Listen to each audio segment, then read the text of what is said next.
Hello दोस्तों, welcome to the movie diaries. दोस्तों, आज की फिल्म ब्लाइंड माउंटेन जो कि सच्ची घटनाओं से इंस्पायर्ड है। दोस्तों, आज की फिल्म और टॉपिक बहुत ही ज़्यादा इम्पोर्टेंट होने वाला है। दोस्तों, कहानी की शुरुआत चाइना से हुई। दौर है 1990 का। हम बस एक लड़की को देखते हैं। नाम है बाई जुएमी। अभी अभी कॉलेज की पढ़ाई ख़त्म हुई है और एक फार्मा कंपनी में नई नौकरी लगी थी। साथ उसकी एक फ्रेंड है और उसका मैनेजर। वो सभी हर्ब का सैंपल चेक करने एक विलेज जा रहे हैं जो कि किन माउंटेन में स्थित है, और ये विलेज नॉर्थ वेस्ट चाइना में स्थित था। बाई सोच रही थी जॉब से जब पैसे आने लगेंगे तो वो अपने भाई की पढ़ाई का खर्चा भी उठा लेगी, और जो उसकी पढ़ाई के लिए पिता ने कर्जा लिया था धीरे धीरे करके उसे भी चुका देगी। उस गांव में पहुंचने से पहले एक छोटा सा शहर पड़ता था। वहां से गांव थोड़ी दूरी पर था, इसलिए आज रात वो यहीं एक होटल में रुकेंगे। वहां उन्होंने 2 रूम लिए। बाई काफ़ी खुश थी। बाई ने अपनी दोस्त से पूछ लिया कि इस ट्रिप के उन्हें कितने पैसे मिलेंगे। उसने बताया कि 500 युआन मिलेंगे, और अगर उनकी किस्मत ज़्यादा अच्छी हुई तो 900 भी मिल सकते हैं। उसने अपनी दोस्त को धन्यवाद दिया क्योंकि महीनों से वो नौकरी की तलाश में थी। अब जाकर कहीं उसे नौकरी मिली। सुबह उन्होंने ब्रेकफास्ट किया। वहाँ मैनेजर ने कहा उसे इस काम में बहुत मेहनत करनी होगी। बाई ने कहा वो दिन रात मेहनत कर सकती है, उसे इस काम में कोई तकलीफ नहीं। उसके बाद मैनेजर को एक कॉल आया उस विलेज तक जाने के लिए। वो तीनों एक रिक्शा में सवार हो गए। पहाड़ियों का रास्ता काफ़ी ऊबड़ खाबड़ था और कई रास्ते तो काफ़ी सकरे थे। विलेज पहाड़ी के काफ़ी भीतर बसा था। थोड़ी देर में तीनों वहाँ पहुँच गए। उसका मैनेजर उसी विलेज के एक शख्स से मिला और थोड़ी देर बातचीत करने के बाद दोनों ने हाथ मिलाया। बाई वहीं बैठी चाय पी रही थी, पर वहाँ का माहौल उसे थोड़ा अजीब सा लगा। विलेज के लोग उसे घेर कर खड़े थे। उसे लगा शायद शहर से इस विलेज में लोग काफ़ी कम आते होंगे। उसके बाद मैनेजर उसकी फ्रेंड को हर्ब्स का सैंपल दिखाने साथ लेकर चला गया। बाई वहीं बैठी उनका इंतज़ार करने लगी। उसके बाद अगले दृश्य में हम देखते हैं, अचानक से एक घर में बाई की नींद खुली। उसे कुछ समझ नहीं आया कि वो यहाँ कैसे आ गई। वो बाहर आई, वहाँ कुछ लोग काम कर रहे थे। उसने बाहर काम कर रहे बूढ़े शख्स से मैनेजर के बारे में पूछा, पर उसने बताया कि उसे कुछ नहीं पता। पर ये वही शख्स है जिसने मैनेजर से हाथ मिलाया था। उसने बताया कि मैं एक फार्मा कंपनी से हूँ। उसने जब आईडी निकालने के लिए बैग में हाथ डाला तो उसके सारे डॉक्यूमेंट्स गायब थे। अब उसे शक होने लगा कि शायद वो किसी ट्रैप में फंस चुकी है। उस महिला की हंसी बता रही थी कि कुछ तो यहाँ गड़बड़ है। जब बाई ने वहाँ से जाने की सोची तो उस महिला ने उसे पकड़ लिया और कहा कि तुम्हारा परिवार तुम्हें यहाँ बेचकर चला गया। पर बाई को ये किसी मजाक सा लगा क्योंकि वो तो उसकी कंपनी के लोग थे। उस महिला ने यहाँ तक कहा कि आज से तुम मेरे बेटे की पत्नी हो। उस बूढ़े शख्स ने भी कहा आज से तुम मेरे बेटे की पत्नी हो और यहाँ से कहीं नहीं जा सकती। उस शख्स ने बताया कि हमने तुम्हें पूरे 7,000 युआन देकर खरीदा है। उसके बाद दोनों बाप बेटे ने उसे पकड़कर घर में बंद कर दिया ताकि वो यहाँ से भाग न जाए। उसके चिल्लाने का भी उन्हें कोई फर्क नहीं पड़ा। इस परिवार में 3 लोग हैं, चांगई और डिंग और उनका बेटा देगुई। रात देगुई कमरे में बाई के पास गया। बाई एक कोने में बैठी रो रही थी। उसने देगुई को बर्तनों से मारना शुरू कर दिया। इसके बाद देगुई उसे बंद करके कमरे से बाहर आ गया। दूसरे दिन उनके घर दावत थी क्योंकि देगुई की नई शादी हुई है। उन्होंने बाई को कमरे में बांध कर रखा था ताकि वो मेहमानों को डिस्टर्ब ना करे। बाहर खिड़की से बच्चे बाई को देख रहे थे। बाई इस उम्मीद में थी शायद उसे कोई यहाँ से बचा लेगा, पर यहाँ तो सब उन्हीं की तरह थे। देगुई दिन भर किसानी करता और भेड़ों को चराता। बस यही उसके दिन भर का काम था। ना ही पढ़ा लिखा, बिल्कुल गंवार किस्म का इंसान है। दुकान पर बैठे दोस्त उसके फर्स्ट नाइट एक्सपीरियंस को लेकर काफ़ी एक्साइटेड थे, पर देगुई के पास कुछ बताने को नहीं क्योंकि रात वो कमरे में गया ही नहीं, इसलिए शर्म से वो वहाँ से चला गया। उसके बाद देगुई कमरे में बाई के लिए खाना ले आया, पर बाई उससे सिफारिश करने लगी कि उसे जाने दे, वो किसी से कुछ नहीं कहेगी। पर वो अपनी ज़िद पर अड़ा था कि वो उसे जाने नहीं देगा। वो उसे एक ही शर्त पर जाने देगा, अगर बाई उसे 7,000 युआन लौटा दे। बाई ने इसके लिए भी हामी भरी कि वो अपने पिता को लेटर लिखेगी और उसके पिता उसे पैसे ज़रूर भेज देंगे। पर देगुई को डर था कि अगर उसका पिता यहाँ पुलिस लेकर आ गया तो क्या होगा, इसलिए उसे ये सौदा मंजूर नहीं। ये बात उसे भी पता थी कि पत्नी खरीदना गैर कानूनी है, पर इस गांव में लोग कानून व्यवस्था पर यकीन नहीं करते। रात वो अपने दोस्तों के साथ बैठ जुआ खेलने लगा। दोस्तों ने उसे सलाह दी कि जल्द से जल्द उसे प्रेग्नेंट कर दो ताकि वो यहाँ से भाग ना पाए। यहाँ हमें समझ आया कि इस गांव में हर किसी को खबर है कि देगुई ने पत्नी खरीदी है। उन्होंने उसे चढ़ा बढ़ाकर बाई के पास भेज दिया। उसने काफ़ी शराब पी रखी थी। वो जाकर बाई के बगल में बैठा और उससे ज़बरदस्ती करने लगा, पर इसमें वो सफल नहीं हुआ क्योंकि देगुई काफ़ी छोटे कदकाठी का इंसान था। इसलिए बाई से ज़बरदस्ती कर पाना उसके लिए मुश्किल हो रहा था। वो गुस्से में घर से बाहर जाने लगा। जब उसके पिता ने वजह पूछी तो उसने बताया कि वो लड़की काफ़ी स्ट्रांग है। इस पर उसके पिता ने देगुई की मर्दानगी का मजाक उड़ाया। उसके बाद दोनों बाई के कमरे में चले गए। साथ उसकी माँ भी आ गई। उसकी माँ ने बाई को काफ़ी समझाने की कोशिश की, पर वो समझने को तैयार नहीं। जब वो नहीं मानी तो उन्होंने बाई को पकड़ा और अपने बेटे से उसका रेप करवाया। देगुई ने अपने माँ बाप के सामने ही बाई का रेप किया। उसके बाद देगुई बाहर आया और मज़े से अपने परिवार के साथ बैठ गया, जैसे कुछ हुआ ही नहीं। उसी गांव में एक और शख्स रहता है, डी चैंग, जो कि एक स्कूल टीचर है और देगुई का चचेरा भाई भी। एक दिन देगुई के घर के पास से गुजरते हुए बच्चे देगुई से शादी के कैंडीज मांगने लगे। यहाँ डी चैंग को पता चला कि देगुई ने शादी कर ली और उसे बताया भी नहीं। देगुई की डी चैंग से कभी बातचीत नहीं होती थी। दोनों बिल्कुल एक दूसरे से विपरीत थे। डी चैंग एक पढ़ा लिखा स्कूल टीचर और देगुई एक अनपढ़ और भेड़े चराने वाला इंसान। यहाँ हम देखते हैं डिंग अपनी हर कोशिश करती जिससे बाई अपनी पुरानी ज़िंदगी भूल जाए, पर बाई के लिए ये सब इतना आसान नहीं था। उसके लिए ये किसी बुरे सपने से कम नहीं था। बाई ने डिंग पर चिल्लाकर उसे वहाँ से भगा दिया। इस बात से देगुई कमरे में आया और उसने बाई को मारना शुरू कर दिया और उसे बहुत मारा। किसी तरह वो कमरे से निकलकर बाहर भागने लगी। कुछ लोगों ने उसे पकड़ लिया। वहाँ उस गांव का मुखिया भी मौजूद था। बाई ने उसे सारी बात बताई कि इन्होंने उसे यहाँ ज़बरदस्ती रखा हुआ है, पर उस मुखिया ने उससे आइडेंटिटी प्रूफ मांगा, पर बाई के पास उसे दिखाने के लिए कुछ भी नहीं। मुखिया की बातों से पता चल रहा था कि उसे भी इस बात का पता है कि देगुई ने बाई को शहर से खरीदा है। वो बस बाई के साथ टाइम पास कर रहा था। बाई ने उसे बताया कि उसकी आईडी चोरी हो गई और वो बिल्कुल सच कह रही है। मुखिया ने कहा, तुम अभी इनके साथ जाओ, विलेज काउंसिल इस मुद्दे पर ज़रूर विचार करेगा। उसके बाद देगुई उसे लेकर चले गया। यहाँ हमें पता चल गया कि वहाँ हर कोई एक दूसरे से मिला हुआ है और सभी सच जानते हैं कि इस गांव में क्या होता है। देगुई उसके पैरों में चैन बांध कर रखता ताकि वो भाग न जाए। एक दिन जब तीनों बाहर बैठे काम कर रहे थे, तभी वहाँ शांक्सी प्रोविंस के टैक्स कलेक्टर आ गए, जो कि हर महीने टैक्स कलेक्ट करने आया करते हैं। जब बाई ने बाहर उन लोगों को देखा तो खिड़की से उन्हें आवाज़ देने लगी। देगुई ने कहा, मेरी पत्नी की मानसिक स्थिति खराब है, इसलिए उसकी तरफ अपना ध्यान मत दो। बाई उन्हें मदद के लिए आवाज़ देती रह गई और वो अपना टैक्स लेकर वहाँ से चले गए। उसके बाद देगुई कमरे में आया और उसने वार्निंग दी, अगर वो दोबारा इस तरह चिल्लाई तो वो उसे जान से मार देगा। बाई भी अब उससे डरने लगी थी क्योंकि देगुई उसे काफ़ी मारता था। अब बाई को देख ऐसा लगने लगा था जैसे उसने भी यहाँ से निकलने की उम्मीद छोड़ दी है। इसी तरह हम देखते हैं कुछ दिन बीत गए। एक दिन जब देगुई घर आया तो उसने देखा बाई ने अपने हाथ की नस काट ली है। वो भागते हुए डी चैंग के पास गया और बताया कि मेरी पत्नी ने हाथ की नस काट ली है। डी चैंग उसके साथ गया। वो बाई को अपने साथ शहर के एक हॉस्पिटल में ले गए। डॉक्टर ने इलाज करने से पहले पैसे के बारे में पूछा क्योंकि गांव के लोग अक्सर इलाज करवा कर पैसे नहीं देते थे, इसलिए उसने देगुई से पहले बिल भरवाया। हॉस्पिटल की फ़ीस भरने के बाद पूरा परिवार चिंता में बैठा था क्योंकि मेडिकल बिल्स काफ़ी ज़्यादा थे।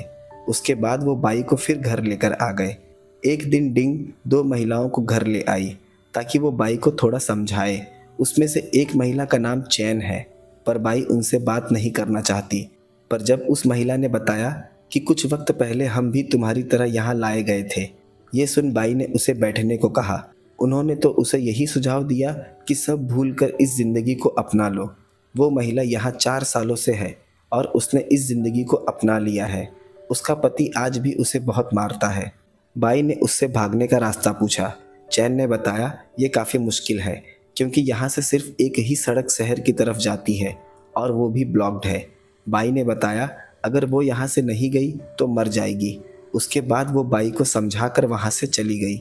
हम देखते हैं बाई ने अपने सर के बाल भी काफ़ी छोटे कर लिए क्योंकि अब वो खूबसूरत नहीं दिखना चाहती। देगुई हर रात उसका रेप करता और बाई बस एक जिंदा लाश की तरह पड़ी रहती। शायद वो भीतर से मर चुकी थी। कुछ दिनों बाद हम देखते हैं अब बाई घर के भी काम करने लगी थी। एक दिन जब बाई घर के बाहर बैठी थी तभी वहाँ डीचैंग आ गया। उसने खुद को देगुई का कजिन ब्रदर बताया। बाई ने उसे धन्यवाद दिया क्योंकि डीचैंग ही उस दिन उसे हॉस्पिटल ले गया था। वो बाई के लिए कुछ किताबें ले आया था और उसे देकर वहाँ से चला गया। जब बाई बुक पढ़ रही थी तभी डेगुई आ गया और उसने बुक उठाकर फेंक दी। उसने बाई से बाहर जाकर जानवरों को चारा डालने को कहा। बाई उसकी किसी भी बात का जवाब नहीं देती क्योंकि उसने उससे नीच और गिरा हुआ इंसान अपनी ज़िंदगी में नहीं देखा था। दूसरे दिन डिंग उसे लेकर गांव के मुखिया के पास गई। बाई ये जानना चाहती थी कि मुखिया ने उसकी बातों पर कोई एक्शन लिया भी या नहीं, पर मुखिया ने कहा कि उसे पुलिस के पास से अभी कोई रिस्पांस नहीं मिला है और उसने बाई को घर जाने को कहा। यहाँ हमें साफ पता चलता है कि मुखिया झूठ कह रहा है। बाई निराश होकर वहाँ से चली गई क्योंकि उसे मुखिया पर अभी भी यकीन है। एक दिन जब बाई नदी पर कपड़े धो रही थी तो उसने चैन से मदद मांगी।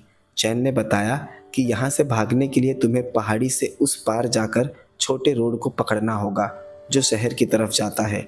इससे बाई के मन में एक उम्मीद पैदा हो गई, इसलिए आज उसके चेहरे पर एक हल्की सी मुस्कान भी हमें देखने मिलती है।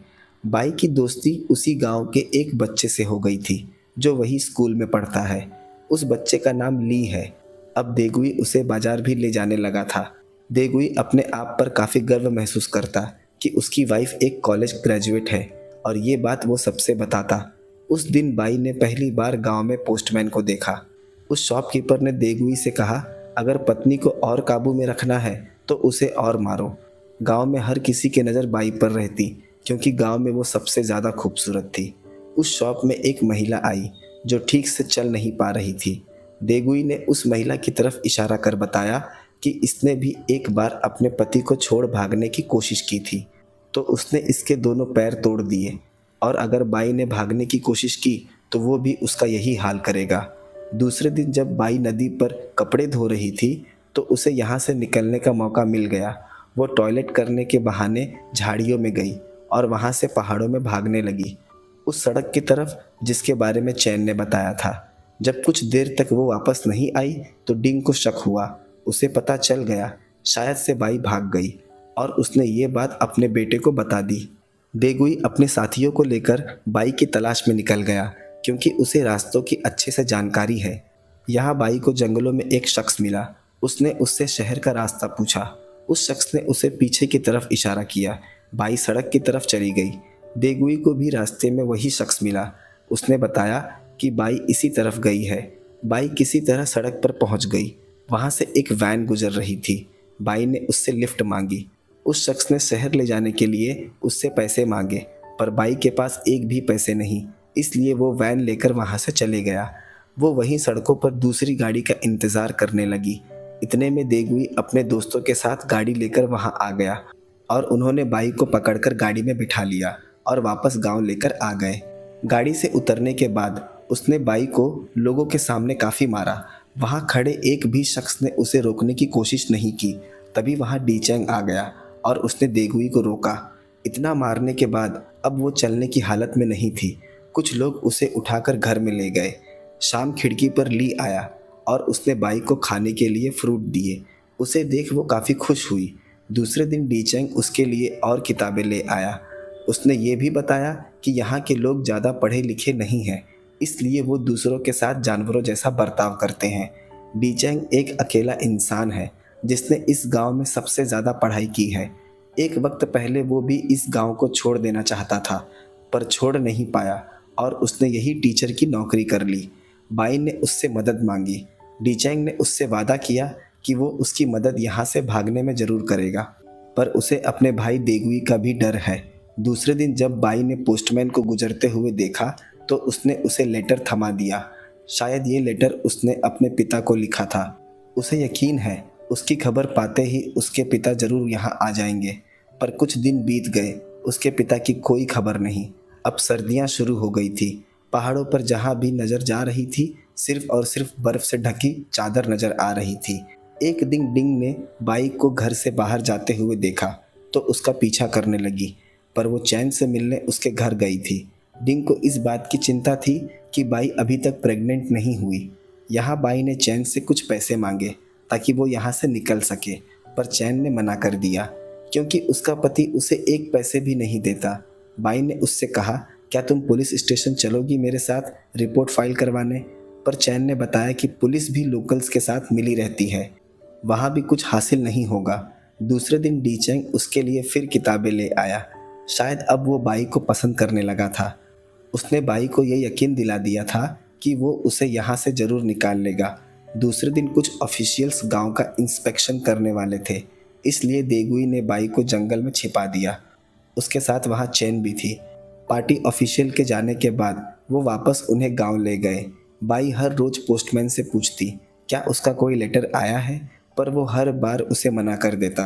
वो हर रोज़ उसे लेटर देती, पर उसका आज तक एक भी जवाब नहीं आया। एक दिन डी चैंग देगुई के घर आया और उसने कहा कि स्कूल में थोड़ा काम है, इसलिए उसे बाई की मदद चाहिए क्योंकि वो पढ़ी लिखी है। देगुई ने उसे साथ ले जाने की परमिशन दे दी। स्कूल में कुछ काम नहीं था। डी चैंग उसके साथ थोड़ा वक्त बिताना चाहता था। बाई को भी ये बात पता थी कि डी चैंग उसे पसंद करता है, इसलिए बाई ने उसे कभी भी रोका नहीं क्योंकि डी चैंग ने उसे यहाँ से निकालने का वादा किया था। हम देखते हैं डी चैंग को जब भी थोड़ा वक्त मिलता वो बाई के करीब जाने लगता, पर अब बाई को ऐसा लगने लगा था बाकियों की तरह डी चैंग भी उसका फ़ायदा उठा रहा है। दूसरी रात विलेज में एक ट्रेडिशनल कार्यक्रम था। बाई भी वहीं मौजूद थी। तभी डी चैंग आकर उसे एक कमरे में ले गया, पर वहाँ देगुई आ गया और उसे मारना शुरू कर दिया क्योंकि उसे डी चैंग पर पहले से ही शक था। उसने उसके साथ बाई को भी मारा। रात सभी साथ बैठे थे। वहाँ डी चैंग ने अपने किए की माफ़ी मांगी। यहाँ हमें पता चला कि देगुई ने बाई को खरीदने के लिए 7,000 युआन डी चैंग से ही लिए थे। देगुई ने कहा, या तो तुम पैसे भूल जाओ या हम फैसले के लिए मुखिया के पास चलते हैं। डी चैंग ने पैसे माफ़ कर दिए और दूसरी सुबह ही वो गांव छोड़कर हमेशा के लिए चला गया। उसके जाने के बाद बाई ने उसकी दी हुई सारी किताबें जला दी क्योंकि वो बस बाई का फ़ायदा उठा रहा था। दिन बीत रहे थे। अब बाई की शक्ल सूरत भी वहाँ के लोगों की तरह ढलने लगी थी। दूसरे दिन बाई बाज़ार गई, उस शॉप पर जहाँ से अक्सर वो ख़रीदारी करते हैं। सामान लेते वक्त वो बाई के हाथों को गलत तरीके से छूने लगा। बाई उसके इरादे समझ गई। दुकानदार की भी काफ़ी दिनों से उस पर नज़र थी। वापस जाते वक्त बाई रुक गई। उसने मौके का फ़ायदा उठाने की सोची। उसने दुकानदार से पैसे मांगे। बदले में उसने उसके साथ सोने का वादा किया। दुकानदार मान गया और वो बाई को अंदर ले गया। यहाँ हम देखते हैं बाई को पैसे तो मिल गए थे, अब बस उसे किसी अच्छे मौके की तलाश थी। एक दिन मौका देख वो भागने लगी। किसी तरह वो सड़क पर पहुँच गई और उसे शहर जाने वाली वैन भी मिल गई।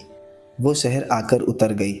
वहाँ एक बस में उसने पूछा तो पता चला अभी इसे छूटने में काफ़ी देर है। वहाँ एक दूसरी बस खड़ी थी जो निकलने वाली थी। बाई उसमें जाकर बैठ गई। तभी बस जाने लगी। सामने से देगुई अपने दोस्तों के साथ आ गया और बस को रोक दिया। उसने दोबारा से अपनी पत्नी का दिमागी स्थिति का बहाना देकर उसे बस से उतार लिया। वहाँ एक ऑफिसर ने भी उसकी मदद करने से इनकार कर दिया कि वो किसी के घरेलू मामलों में दखल नहीं देते। वो वापस उसी जगह पहुँच गई। अब शायद ही वो कभी इस जगह से निकल पाएगी। आज उसने फिर पोस्टमैन को लेटर दिया। यहाँ डिंग को पता चल गया कि बाई प्रेग्नेंट है, पर बाई को खुद से नफरत होने लगी।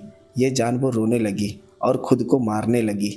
दूसरे दिन उसने देखा ली अपने कंधे पर लकड़ियाँ लाद कर ले जा रहा था। बाई ने उससे स्कूल के बारे में पूछा। ली ने बताया उसके पिता पढ़ाई का खर्चा नहीं उठा सकते, इसीलिए उन्होंने उसकी पढ़ाई छुड़वा दी। ये जान बाई को काफ़ी दुख हुआ। बाई ने कहा अगर वो पढ़ना चाहता है तो यहाँ आ जाया करे, वो उसे पढ़ा देगी। अब ली उसके यहाँ पढ़ने आने लगा।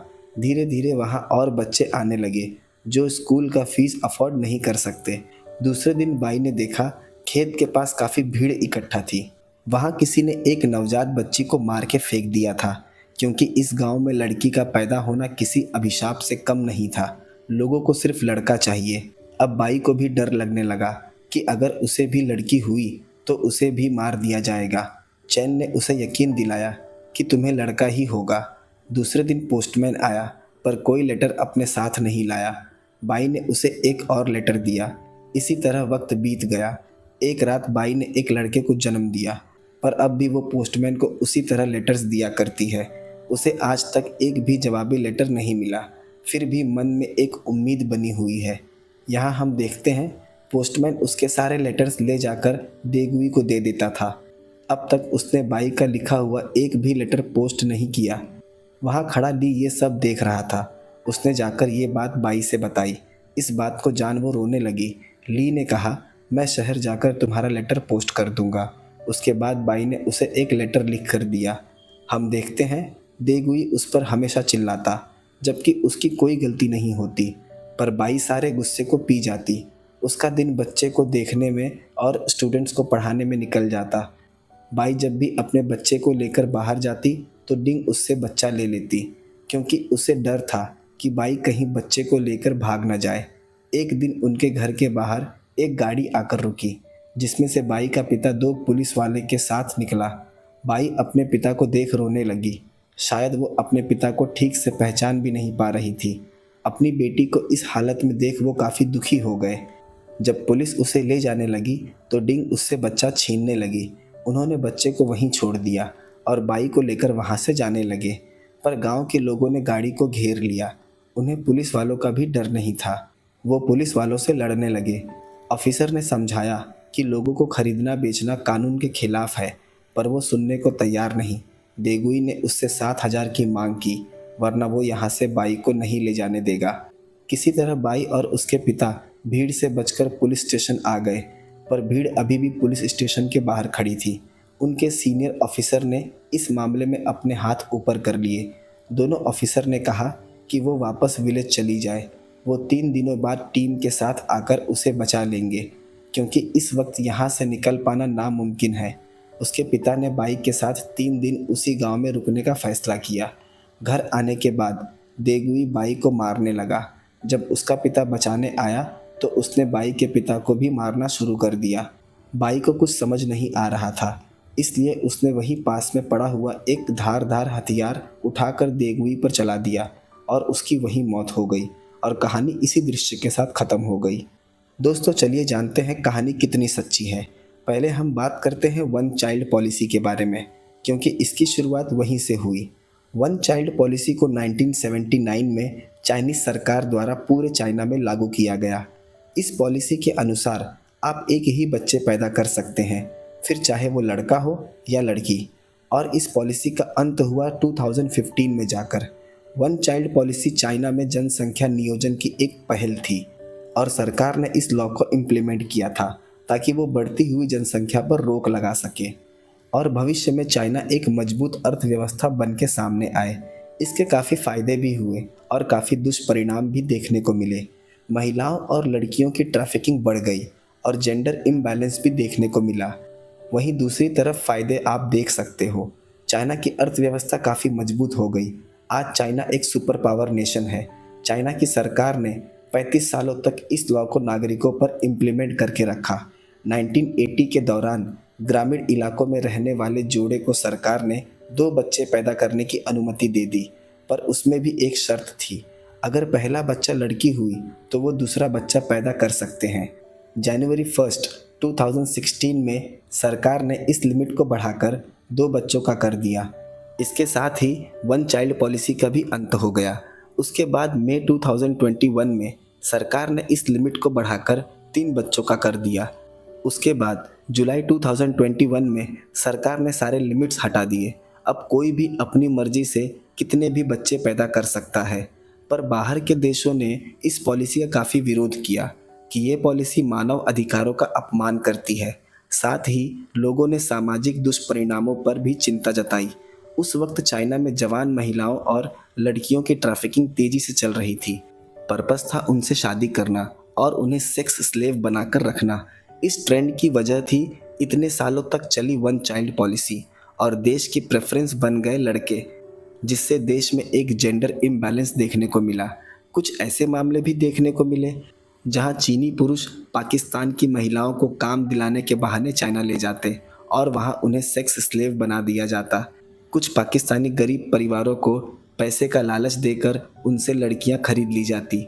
चाइना पहुंचने के बाद उन लड़कियों के साथ काफ़ी दुर्व्यवहार किया जाता, उन्हें ज़बरदस्ती प्रेग्नेंट किया जाता या तो उन्हें वेश्यावृत्ति में ढकेल देते। ये मामले तब सामने आए जब इंटरनेशनल मीडिया ने इस ब्राइड ट्रैफिकिंग अपराध पर प्रकाश डाला। चाइना में जवान महिलाओं और लड़कियों की ट्रैफिकिंग तेज़ी से चलने लगी। पर्पस था उनसे शादी करना और उन्हें सेक्स स्लेव बनाकर रखना। इस ट्रेंड की वजह थी इतने सालों तक चली वन चाइल्ड पॉलिसी और देश की प्रेफरेंस बन गए लड़के, जिससे देश में एक जेंडर इम्बैलेंस देखने को मिला। दोस्तों 2019 में बनी हुई documentary film one child nation को आप देख सकते हैं। काफ़ी बेहतरीन डॉक्यूमेंट्री है।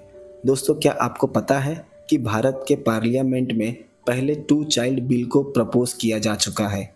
इस बिल के अनुसार अगर कोई 2 से अधिक बच्चे रखता है तो उसे इनएलिजिबल कर दिया जाएगा, जैसे कि उसे सरकारी नौकरी नहीं मिल सकती और ना ही उसे किसी तरह के स्टेट कंसेशन मिलेगा। पर अभी तक ऐसा कोई ड्राफ्ट गैजेट में नहीं छपा है।